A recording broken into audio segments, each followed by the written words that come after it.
Coach, congratulations for this victory. For the third straight game, nanalo kayo ng straight sets, pero this time around, kontrolado nyo yung laro. So, sila sa'yo relief na yun kasi yung first two matches, straight sets, pero mahabol kayo. Pero this time around, kontrolado nyo yung match for Kese. Go ahead, go ahead.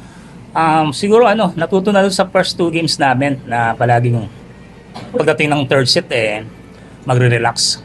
So ngayon, remind ko lang sila na kailangan kung ano yung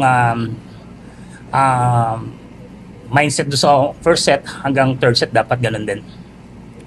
Thank you. Amy, you have 11 of 21 attacks. So you're in the zone this afternoon. So what can you say na yun nga, it's a straight set win pero this time around, you're in control. What can you say? Actually, hindi ako makapaniwala na naka-21 attacks ako today. Pero, yun, I'm 11, very happy. 11 attacks. 11, sorry. 11. Oh, 11. Okay. 11 attacks. So, yeah, need ko lang din talaga mag-step up kasi nga, yun nga, may kulang sa amin. So, as a senior, need ko din talaga tulungan yung team. Thank you. And lastly, to Mikey, 8 of 18 attacks and 2 blocks and 2 digs. So you started for the first time this season. So what can you say about your effort that you gave this afternoon? Masaya po. Lagi ko lang po iniisip pag naglalaro yung sinasabi ng coaches na this is the time na pakita po yung pinag-trainingin namin. And as a rookie, gusto ko din po makatulong sa senior. So it's something na po na lagi kong iniisip during the game. Thank you. Okay, go ahead. Coach, yun, update lang din kay Shabana kung ba't niya na-miss yung game. Actually si Sibana may sakit lang yun. Kaya siguro antayin pa namin yung findings ng doktor kung okay sa next game. Ano siguro, Coach, yung nakikita niyo sa team niyo ngayon na nag-lead dito sa 3-0 start? Siguro dana lang siguro nung sa training namin. Kasi talagang pinaghirapan namin to season na to. Talagang kahit kami mula nung season hanggang sa makarating itong season. So tingin ko mas nag-mature yung mga players ko. And siguro malaki ng bagay na rin yung nakapag-alas sila Angel at saka sila Amy.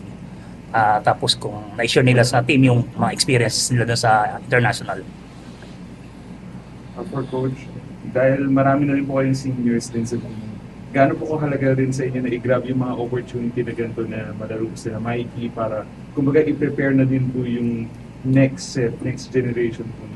Actually, yun nga yung maganda kasi meron silang nabutang seniors na member ng ALAS kasi mamit nila o kaya mahabol nila yung level ko ano yung meron sa team. Mahirap kasi yung wala ng seniors so wala kang habuling level ko ano man yung naiiwan sa team. And Mikey, talk us through lang yung learning curve na to for playing your first or starting for the first time with Dasal, having seniors na have played internationally. Just talk us through how important such experiences are for your team. Siguro important po siya kasi as a rookie, syempre first time ko po maglaro sa UAP. Siguro mas makakatulong po ito sa akin na mas maging confident and mas matatag support. And yung mga experiences din po ng ate, magiging inspiration po yan na parang push pa po ako to do better.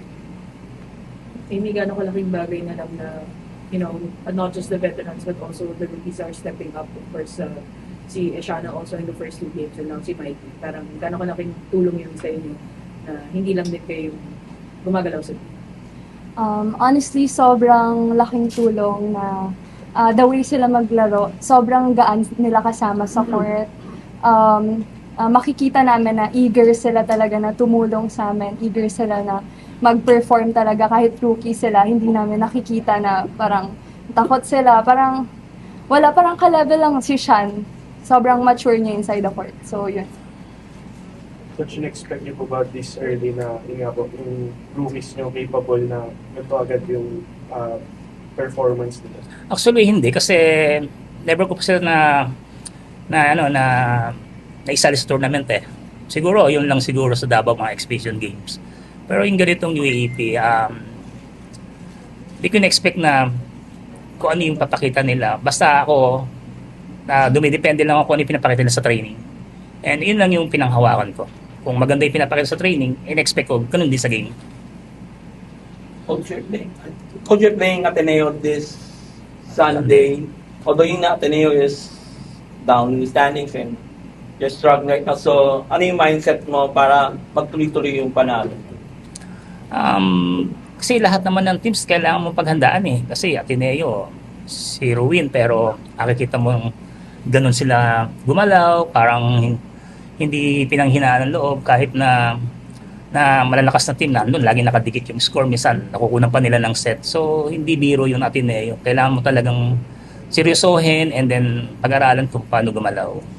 Ito the players about Ateneo Lasal this weekend. Anchor. Yun nga sinabi ni Coach, parang same pa din yung preparation sa bawat teams. So, di kami pwede mag-relax kasi lahat nga sila parang lahat ng teams ngayon naghihirap din, nag-step up. Hindi namin sila basta-basta biruin. So, kung ano yung pinapakita namin this past few games, masihigitan pa namin. Coach of Hindi, isa lang yung first Ateneo, this is your first Ateneo Lasal ba? So, what can you say? So, parang same lang din po kay ate. Magpupush po kami sa training. Yun nga, bawal po mag-medic. So, more effort pa po sa training. And yun po, Coach, follow-up din po kay Ishana po. Ano po yung nakita niya sa kanya since siguro po high school and now na, kumbaga, swak na po agad sa sistema niya after yung first year?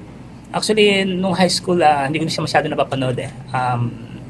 Itong dumating na sa akin nung nag-senior high na, so ayun, hinahayaan ko lang yung anak ko na mag-coach doon sa high school. And then nakikita ko naman na, sabi ko, possible na maging main setter namin ito pagdating ng college kasi mabilis mag-set and then matapang dumepensa at saka buong loob, yun ang importante. Congratulations, Coach Ramil, Thank you. Amy, and Thank you po. Thank you. Thank you. Thank you po.